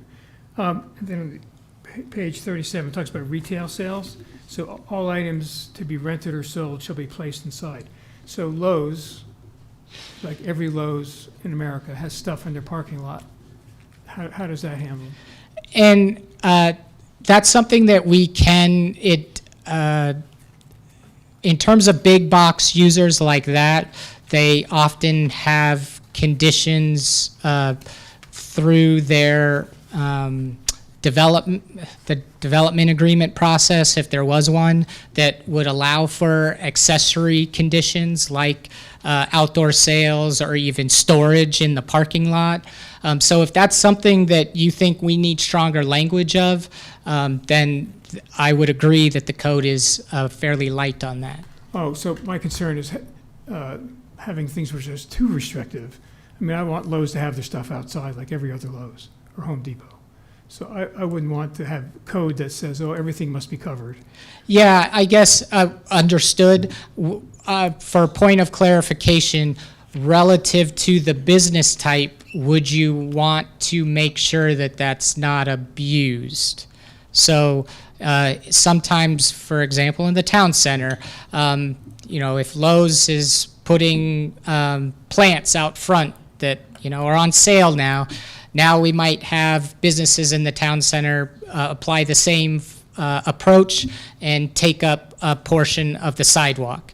And so it's those aspects that if we see that that's getting abused, then we can provide language that might apply on a size of a retail store or on a specific application. Okay, well, I would just say, I don't want to tie up Lowe's and restrict them. I think they carry themselves fine today, and I just don't want to impose rules that will hurt them. Could we address, though, in the zoning overlay, town center on the thing so we don't have those abuses there? Well, yeah, I mean, town center might not have been the best example, but we do have some other commercial areas, or you're going to have commercial development on the northeast corner. And so when those businesses come online, will they have the same ability as Lowe's, or is it just unique to the user? And we need to find language that is specific to a big box versus more standard retail use. Couldn't you base it on square footage? Correct. Yep. Because Lowell's and what goes in the northeast corner will probably be in excess of 15 or 20,000 square feet. We're a town of 8.8 square miles. We don't have that many stores of that size. Right. So, but that is an exact way that you could go about it, is speak to, typically we'll say large retail, and we'll carve out a use type for large retail and say any building that is X amount of square feet or above has these provisions. And then everything else, obviously below that, stays as retail standard, if you will. So if we see that as a benefit, that that's a way that, again, just like the rental vehicles, you can separate that out and treat them with some nuances. Yeah, I think that's what we need to do.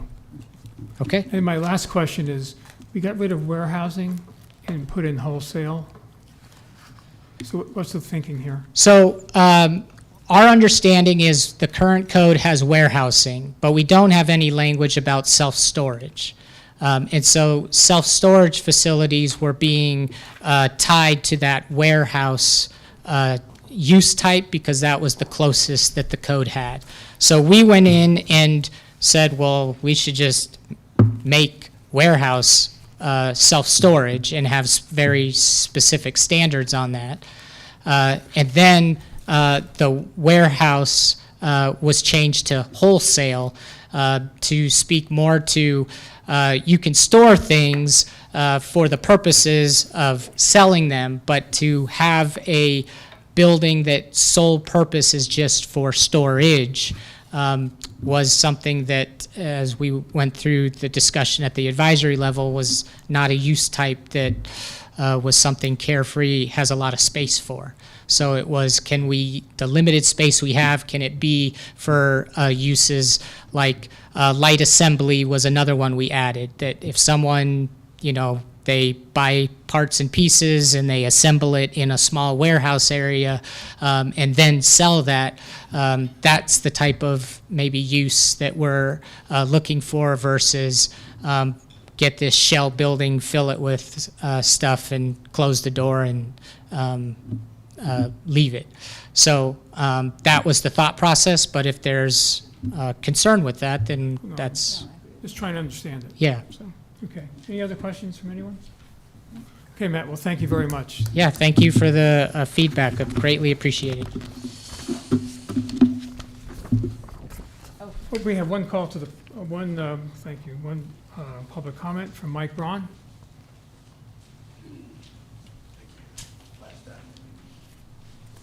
Yeah, I'll go away yet, Matt. Good evening, Mayor, Council.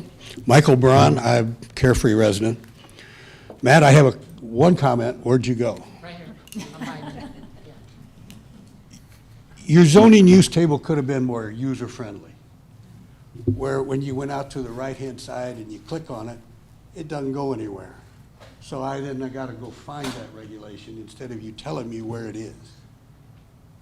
It would have been helpful as you look through that, because there's so much in those tables. That's just an aside.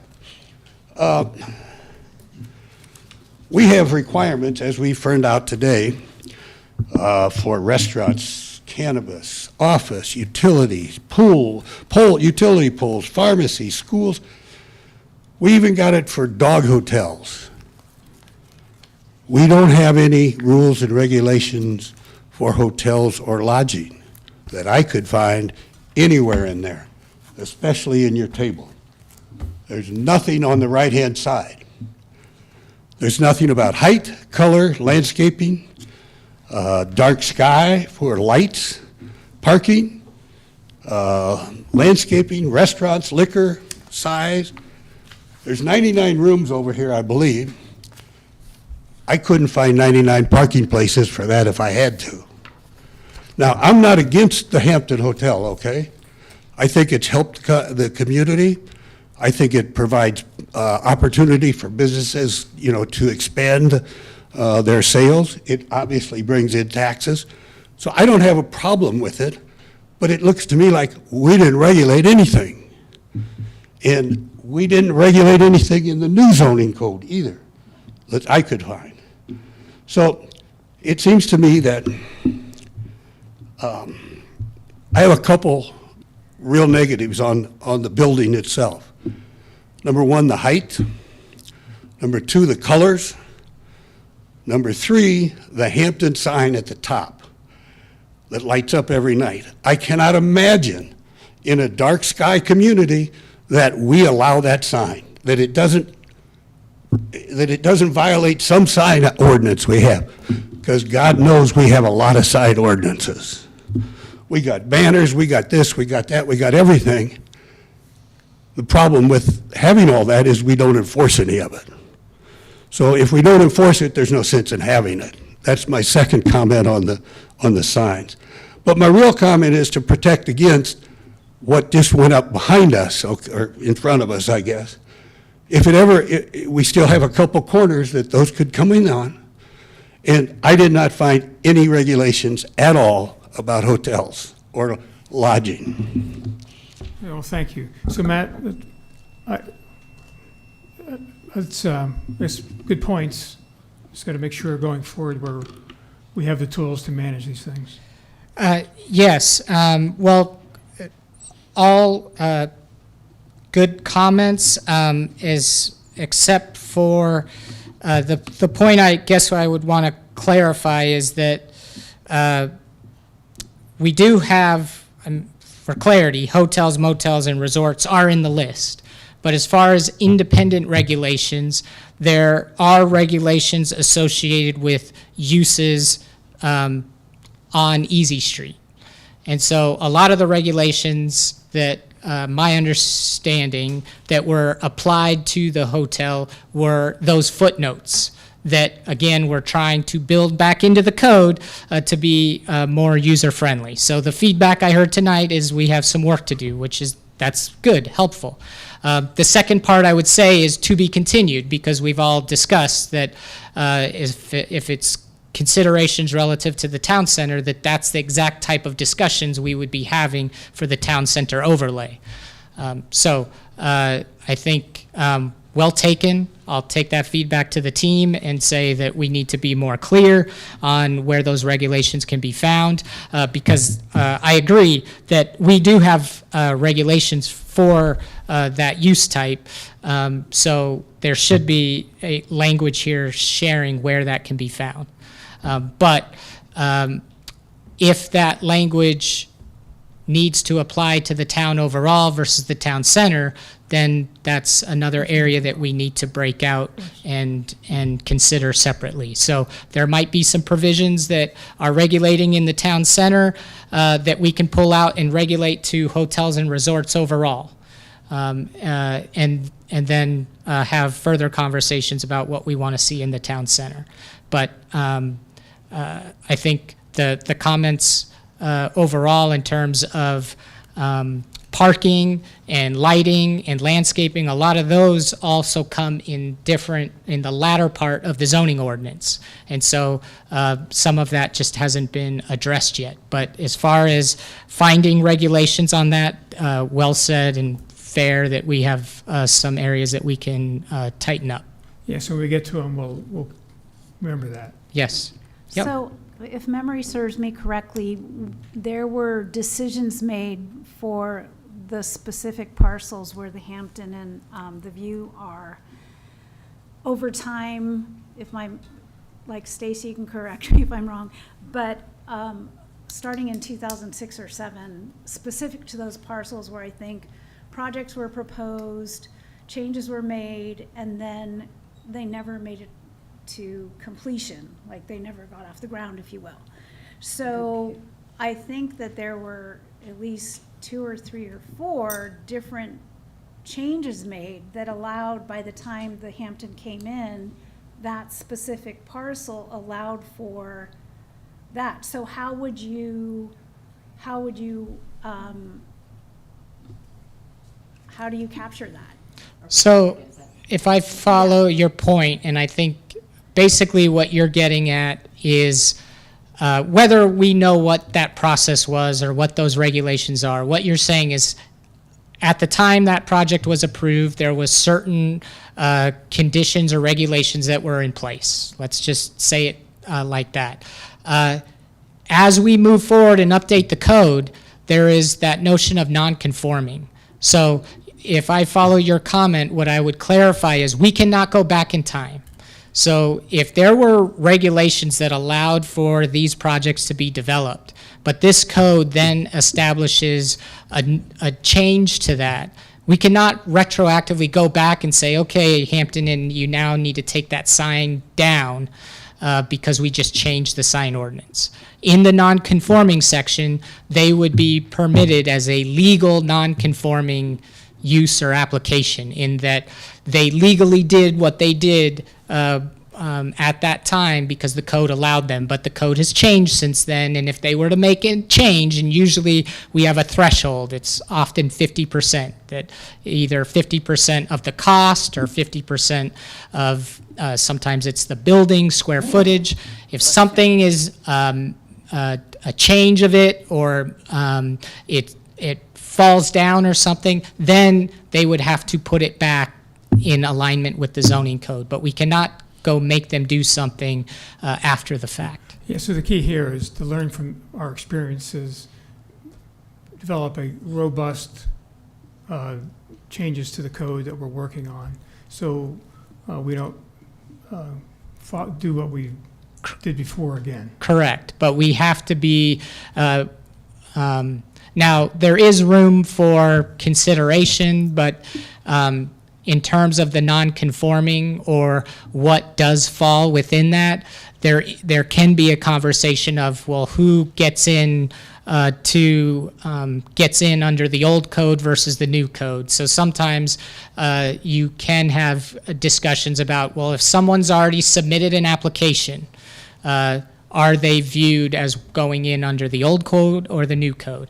If someone had a pre-app meeting, though, but they haven't submitted an application, where do they fall in that? So there's nuances about who falls within non-conforming and who doesn't, but there is at least a process of what rules you have to follow. But and the Hampton Inn has been good and working with us, so hopefully over time, we're going to make more and more improvements.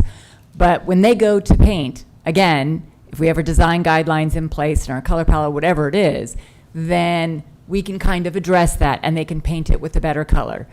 We can have a discussion on the monument sign, because I'm totally right there with you. But we're not going to change the height of the building. But there are other things that we can do, and with the lighting as well, right, as we go forward. It's a work in progress. Yeah, I would agree that that's part of implementing the code, is having those conversations with the owners or tenants, and you know, seeing what can be I don't want to say negotiated, but what can be something that is agreed upon and not necessarily turn into a rigid interpretation of the code. Okay. All right, Matt, well, thank you. Thank you. Okay, Mike Braun. May I? Please come up. Matt, I realize that we can't go back and tear the building down. I do realize that. But I just want to make sure that we don't make those mistakes again, okay? If you've ever been to Sedona, which I suppose everybody here is, there in West Sedona, there is a Hampton Inn. It is a 2-story, painted sand-colored with a small monument sign outside. Nothing up on top, no big sign that just reeks terribly every night, okay? And again, I'm not against the hotel. I think it's been good for the city or for the town. But I think we made some mistakes back when, and we need to work to correct those as we can, but we also need to make sure that we have rules and regulations that doesn't happen again. Okay, well, thank you. Thank you, sir. Okay, we'll close item number 6, and we'll move to 7. Review, discussion, and possible action to approve a contract for playground safety surface replacement, Town Center Desert Gardens. Kristen. Mayor and council, this item is to request the authorization to replace the poured-in-place rubber safety surfacing at our playground. We are using the applicable contract through a cooperative purchasing agreement through Mojave Cooperative Purchasing. The playground includes that poured-in surface that we had last done in 2018. So we're now close to 8 years of that surfacing. It serves as an important safety function for obviously our playground and for those who use it. So it is a safety issue. The material is continuously exposed to our intense heat, the weather we here have in Arizona, the sun, and obviously the regular pedestrian use. So over time, this will result in rehabilitation or replacement. What we have done over the past years is we've actually done rehabilitation. We've put in places that needed to be refurnished, for argument's sake, pieces of the material, but now we're at the point where we need to actually replace the coating. And Dave Bang and Associates, who did this for us last time, has provided the estimate at approximately $26,554.87. This will include, which is a positive, the excavation of the existing course that has been worn through, and that's about a half-inch course wear, and then replacing it with the flex top rubber wear course.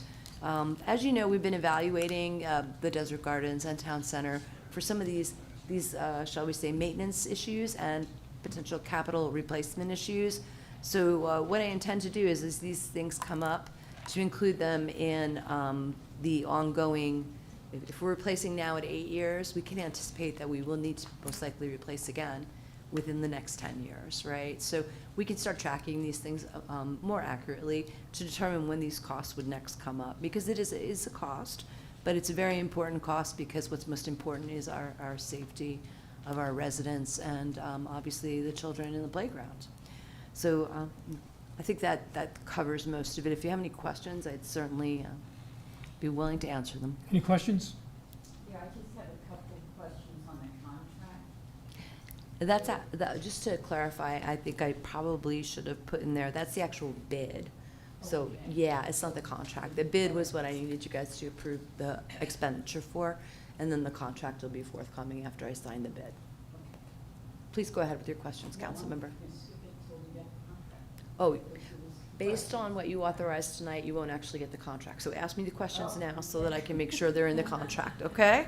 They have in it that under general notes, installation does not include ground preparation, excavation, safety servicing, and/or safety servicing, borders, prep work, flatland grading. And then they also have under the access wall, crane service is not included. Now, crane service is fairly expensive. Yes. So are those going to be Um, top of the 26,000? That's an excellent question about crane service, and because I wasn't here in the past when they resurfaced it, I am not sure if we used a crane service to refer. I don't believe we need to. I think our playground equipment can be, because we're resurfacing, it's around it. We don't have to move it, so I assume there's no crane service. The other piece of what you mentioned that's in kind of the fine print, what's in the contract is, we already have the bottom layer from the initial installment, which perhaps council may even know, because I wasn't able to nail down a date on this, the original installation of the playground. Anybody have an Probably idea? roughly 2013, 14, I think. Okay, 2013 or 14. Maybe 15, something like that. So when we initially did it, we had the surface done so that we wouldn't have to redo the surfacing. What we'd have to redo is the rubberization, which is a pretty standard practice with this kind of material. So the ground has to be prepped. So we're already in good shape on the preparation of the ground. Okay, there's quite a few. Yeah, there's a lot of, in the bid itself, until we actually get to the contract and I speak with them, most of that stuff won't apply. It should standard, take it out, put the new stuff back in, make sure there's a fence around it for safety purposes, and get it done. That's the intention. If that does change, I will certainly let you all know, but So the bid that we're approving this number, if we do, then when we get the contract, it should be the same number. that is correct. Okay, That's thank what you. the contract would be based upon the bid. It does seem like this, all of their provisions are pretty general for all the different types of things that they do. And so I thought a lot of them just didn't really even apply to what we are, but that was just an assumption of mine. Yeah, and that's. So when you get the final bid, then we can. Good point, Or contract. Councilmember Amoroso. And in that standard, when you're in a bidding with a purchasing cooperative, so instead of, just isolating it, in a purchasing cooperative, you're pulling a bid from them that covers not only here, but could cover anywhere in the state of Arizona.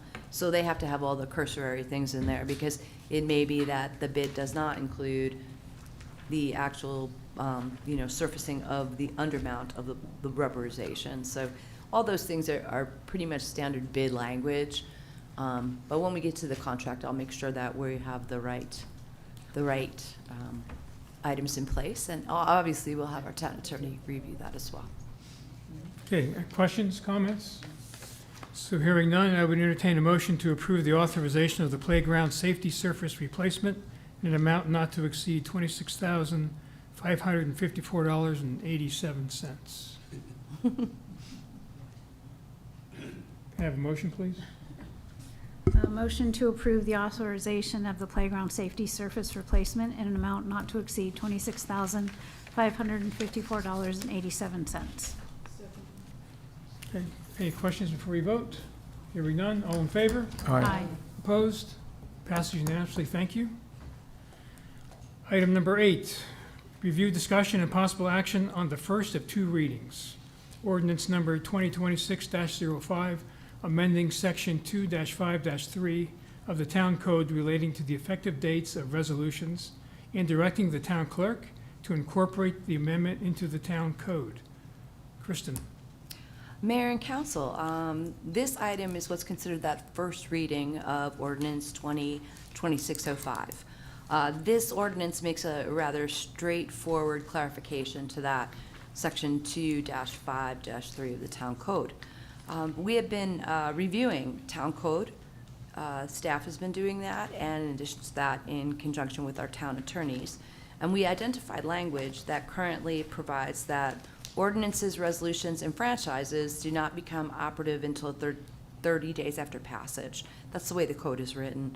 The issue is that applying the 30-day provision to resolutions can sometimes create an unnecessary ambiguity over that. So resolutions are routinely used by council to take actions that are intended to be effective upon adoption of the actual resolution rather than 30 days later. So the proposed amendment clarifies the code so that resolutions become effective immediately upon passage and provides a clear and consistent effective date for council actions to be taken by resolution. This is primarily a housekeeping and administrative clarification. It gives staff, the public, and future councils a clear understanding of when a resolution takes effect and eliminates the potential for conflicting interpretations going forward. This ordinance has no fiscal impact, and tonight would just be the first reading of this ordinance, recommending that you approve the ordinance on the first reading and direct that it proceed to its second reading and final consideration at our next meeting. Any questions from the council? Yeah, so I don't know if you said it or not, but I guess it's important for contracts, for some of our hires need to be approved by resolution so they can start immediately. So it has Yes. some value, makes us work better. Yes, especially from the contract perspective. If we approve a contract by resolution, we want to be able to sign that contract and make it effective as quickly as possible, and potentially even for any kind of resolution such as town clerk. We do, sometimes we need that resolution in place in order to begin asserting our banking administration, and I'll probably, that'll come forward as well. So, Okay, any questions? So hearing none, I would entertain a motion to approve ordinance number 2026-05, an ordinance of the Common Council of the Town of Carefree, Maricopa County, Arizona, amending Article 2-5, Section 2-5-3 of the Town Code of Town of Carefree, Arizona, relating to effective dates of resolutions and directing the town clerk of the Town of Carefree to incorporate this amendment into the Code of the Town of Carefree. Can I have a motion, please? Motion to approve direction or the first reading of draft ordinance number 2026-05, amending section 2-5-3 of the town code relating to the effective dates of resolutions, and authorize the ordinance to proceed to the second reading and adoption. Okay, any comments? Hearing none, all in favor? Aye. Opposed? Passed unanimously, thank you. Agenda item number 9, call to the public. Those wishing to address the council need not request permission in advance. The public may address the council on matters not on the agenda. At the conclusion of an open call to the public, individual members of the public body may respond to criticism made by those who have addressed the public body, may ask staff to review a matter, direct staff to study the matter, reschedule the matter for further discussion and decision at a later date, or may ask that a matter be put on a future agenda. However, the council may not discuss or take legal action at this time, so please limit your comments to no more than 3 minutes. Mr. Ted Taylor.